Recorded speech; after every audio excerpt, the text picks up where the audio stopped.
Saat gadis ini sedang mengeringkan rambut adiknya, tiba-tiba gadis kecil itu diam membisu, dan ia mendapatkan rambut adiknya yang terlepas. Dan seketika gadis kecil itu memalingkan wajahnya dengan tatapan mengerikan, membuat gadis ini ketakutan mendengar suara adiknya yang seketika berubah dan mengatakan jika ia adalah sosok yang selama ini menghantui mereka.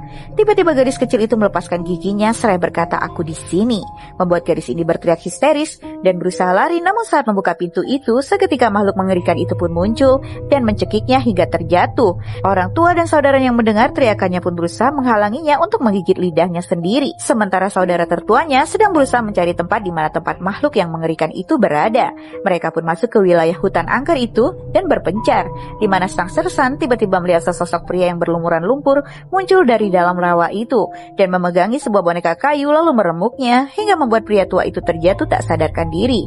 Bambang dan teman-temannya pun bergegas lari menghampiri dan menodongkan senjatanya ke arah pria itu dan bertanya di mana sosok hantu wanita yang dijaganya. Yang dijawab pria itu jika justru ia telah dikurung hantu wanita itu dan kini ia terlepas lebih dari 100 tahun dan memilih bersembunyi agar hantu wanita itu tak dapat menemukannya. Karena jika tidak, maka ia akan memanfaatkan tubuhnya untuk memangsa para korbannya.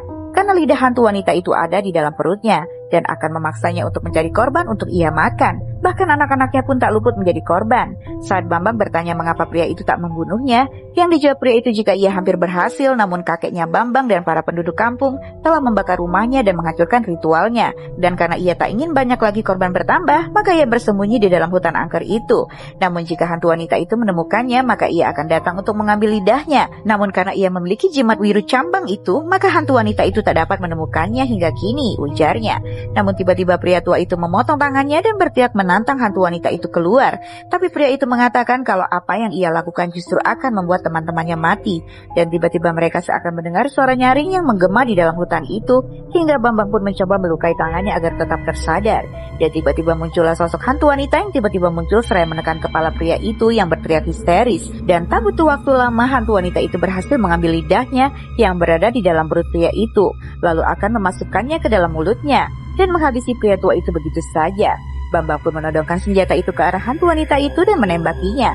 Tapi yang namanya hantu, sosok itu tak berceming. Bahkan Bambang dibuat tak berkutik di hadapannya, dan seakan tak berdaya, Bambang pun tak dapat melawan saat sosok wanita itu memegangi kepalanya seraya melafalkan sebuah mantra.